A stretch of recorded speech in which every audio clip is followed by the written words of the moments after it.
इस कांटी विधानसभा में हम लोगों के बीच बिहार के लोकप्रिय यशस्वी मुख्यमंत्री आदरणीय श्री नीतीश कुमार जी, मंचासीन जनता दल यू के राष्ट्रीय कार्यकारी अध्यक्ष श्री संजय झा जी, मंच पर उपस्थित हमारे कांटी के क्रांतिकारी उम्मीदवार, क्या अजीत भाई ठीक है ना?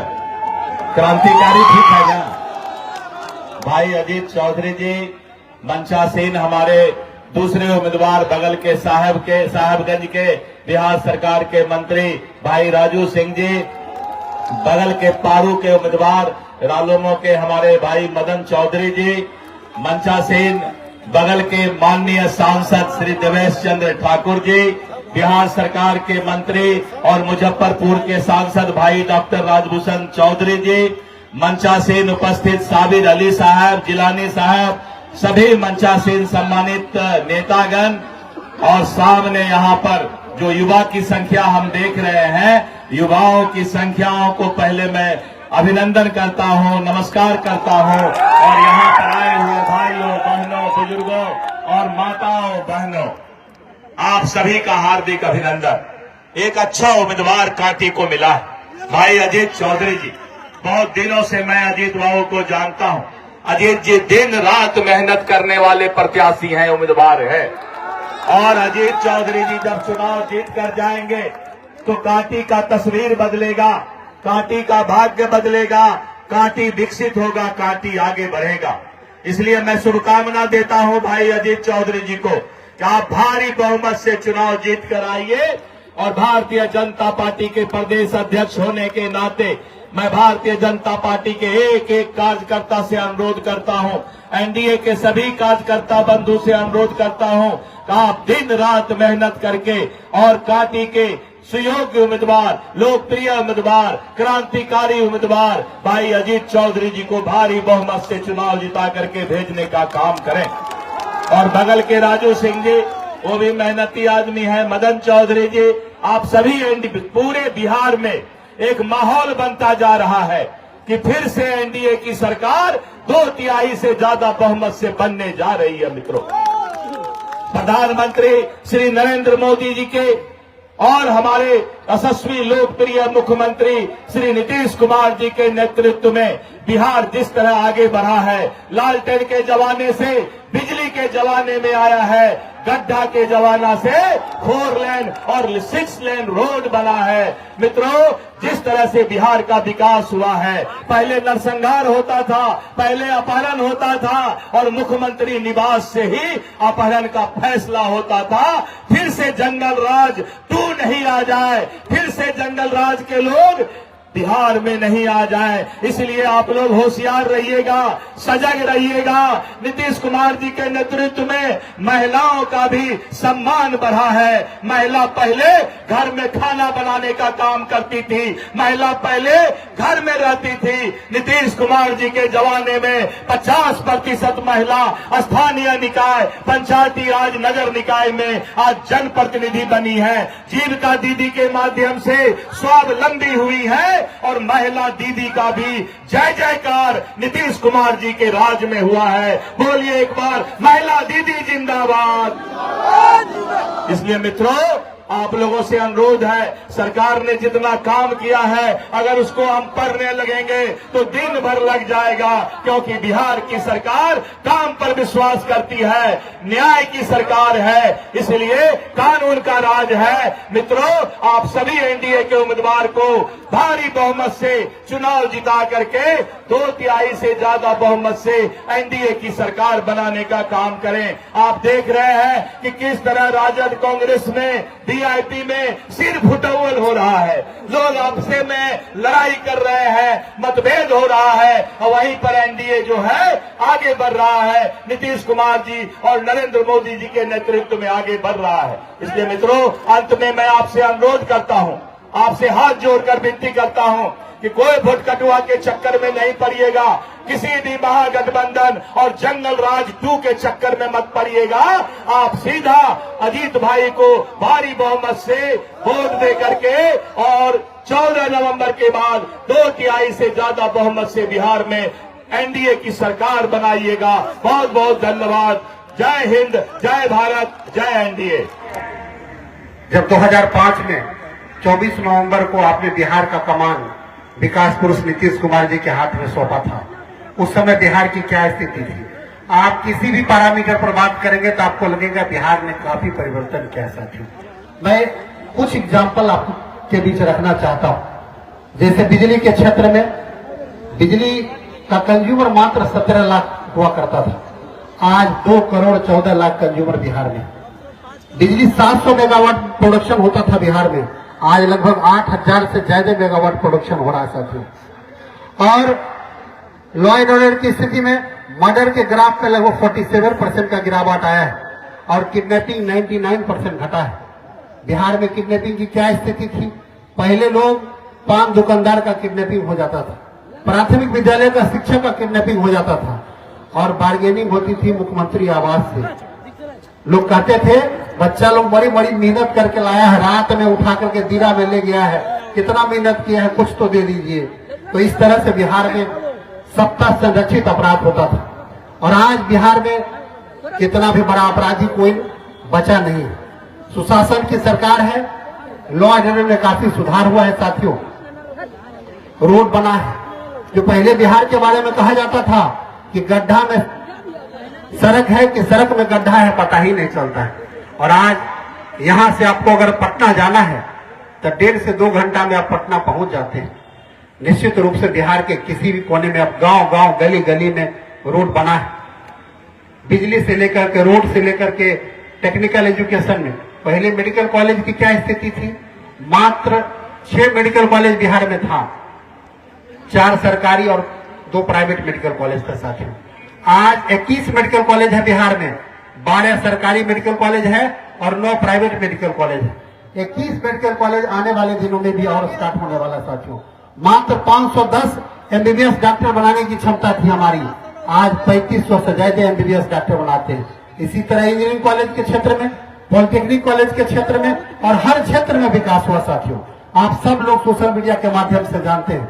हम अपने निषाद भाइयों से कहना चाहते हैं, अगर निषाद को का भी सम्मान बढ़ा है तो निश्चित रूप से एनडीए के सरकार में बढ़ा है। आप सब जानते हैं कि मैं मुजफ्फरपुर का सांसद हूं और प्रथम बार जीतने के बाद भी विकास पुरुष नीतीश कुमार जी के आशीर्वाद से और देश के यशस्वी प्रधानमंत्री नरेंद्र मोदी जी के आशीर्वाद से निषाद समाज को सम्मानित करने के लिए मुझे प्रथम बार जीतने के बाद भी मंत्री बनाया गया और बिहार सरकार में इन्होंने 3 निषाद समाज के बेटा को मंत्री बनाया, आदरणीय हरीश सहनी जी को और मदन सहनी जी को और आदरणीय विजय मंडल जी को। तो आप सब जानते हैं, लेकिन नेता प्रतिपक्ष भी अब निषाद समाज को पहली बार मिला, हरीश सहनी जी को बनाया गया, एनडीए की सरकार ने बनाया। और आज निषाद समाज की बेटी आदरणीय रमा निषाद जी को अगर औराई में कैंडिडेट बनाया गया है, पहली बार निषाद समाज की बेटी को कैंडिडेट बनाया गया है इतने बड़े दल से। साथियों, इसलिए हम आपसे आग्रह करने आए हैं। आपको बहुत लोग आएंगे, बताएंगे कि हम आपके समाज के लोग हैं, भटकाने का कोशिश करेंगे, लेकिन आपको बताना है कि मैंने बी.आर. चोपड़ा का महाभारत देखा है। महाभारत में भगवान श्री कृष्ण ने कहा था कि जब महाभारत का युद्ध हो रहा था तो भगवान श्री कृष्ण ने कहा था कि जो अधर्म के साथ खड़े हैं, चाहे मेरा भाई क्यों ना हो, गुरु क्यों ना हो, कोई भी हो, तो कृष्ण जी ने बताया था कि उन पर बाण चलाना है, वो हमारा नहीं है। और इसलिए जो बिहार के विनाश के लिए चुनाव लड़ रहे हैं वो हमारा नहीं हो सकता, चाहे वो कितना भी मेरे समाज का क्यों ना हो। इसलिए उनको बताना है कि आप चुनाव के बाद आइए, हम आपके साथ बैठेंगे, लेकिन आज बिहार के भविष्य का चुनाव है। इसलिए साथियों, ऐसे लोगों को जगह नहीं देना है और बिहार में मजबूत एनडीए की सरकार बनाना है। आने वाले दिनों में हम लोग बिहार में औद्योगिक क्रांति करेंगे और बिहार के युवाओं को यही रोजगार मिलेगा। हम अभी जाते हैं बहुत सारे जगह, सूरत गए हुए थे इन्वेस्टर से मिलने के लिए, तो उन्होंने बताया कि हम भी बिहार से ही हैं और सूरत में बड़ा फैक्ट्री है उनका। और जब उनसे आग्रह किया तो उन्होंने बताया कि भागलपुर में मेरा दुकान हुआ करता था, बड़ा सा कपड़ा का दुकान, और मेरे बगल के दुकान में दुकानदार को गोली मार दिया और उनका बेटा देख लिया था, लेकिन वो पहचानने से इनकार कर दिया। प्रशासन के पूछने के बाद डर से नहीं बताया, उसके बाद वो लोग यहाँ से बिजनेस बंद करके भाग गए। साथियों, आप सब जानते हैं, इसलिए हम आपसे आग्रह करने आए हैं कि आप सब एनडीए की मजबूत सरकार बनाइए विकास पुरुष नीतीश कुमार जी के हाथ को मजबूत करिए। इतना ही कहते हुए अपनी वाणी को विराम देते हैं। जय हिंद, जय भारत, भारत माता। हम लोगों के नेता बिहार के माननीय मुख्यमंत्री आदरणीय नीतीश कुमार जी मंच पे मुख्यमंत्री जी के साथ पटना से चल के आए हैं। भारतीय जनता पार्टी के प्रदेश अध्यक्ष भाई दिलीप जायसवाल जी, हमारे तीनों प्रत्याशी, कांटी से हमारे प्रत्याशी हैं भाई इंजीनियर अजीत कुमार जी, जो इनके क्षेत्र में मुख्यमंत्री जी अभी कार्यक्रम कर रहे हैं। हमारे साहबगंज के प्रत्याशी हैं भाई राजू कुमार सिंह जी, जो मुख्यमंत्री जी के कैबिनेट के सदस्य हैं, पर्यटन मंत्री हैं बिहार सरकार में। और हमारे साथी पारू से मदन चौधरी जी, तीन प्रत्याशी आज मुख्यमंत्री जी के इस कार्यक्रम में आए हैं। मैं मंच पे जितने हमारे एनडीए के नेता हैं और इतनी बड़ी संख्या में आप लोग मुख्यमंत्री जी को सुनने के लिए आया, मैं एक ही दो बात रख करके, क्योंकि ये चुनाव अभी देश में सिर्फ बिहार में हो रहा है और पूरे देश और दुनिया का नजर बिहार के इस चुनाव पर है कि बिहार के मतदाता इस चुनाव में क्या करें। अब तो 18, 19 दिन, 20 दिन रह गया। 14 नवंबर को रिजल्ट भी आ जाएगा। 1 महीना से कम रह गया है बिहार के नतीजे का, चुनाव के नतीजे का। और हम लोग जो घूम रहे हैं, हमारे मुख्यमंत्री जी बिहार में 20 साल से सरकार चला और 20 साल से लोगों का विश्वास जीत करके, खास करके बिहार के लोग जो देश और दुनिया में रहते हैं, कभी उनसे पूछिए कि पहले बिहारी कहलाने में कैसा लगता था, और जब से नीतीश कुमार जी मुख्यमंत्री बने हैं, अब बिहारी कहलाने में इज्जत से लोग सर ऊंचा करके बोलते हैं कि मैं बिहार का रहने वाला हूं। ये काम हमारे नेता और हमारे मुख्यमंत्री ने बिहार की किया। देश की वित्त मंत्री आई थी निर्मला सीतारमण जी, गई थी हम लोग के यहाँ दरभंगा मधुबनी में, और वहां पर जब रोड देखी और शाम में वो मुख्यमंत्री जी से मिली और बताई कि नीतीश जी मैं तमिलनाडु से आती हूँ। बिहार का गांव का रोड तमिलनाडु आंध्रा के रोड से बेहतर रोड आपने बना दिया है, जो आपने हाईवे बना दिया है, जो आपने बिजली की व्यवस्था कर दी है।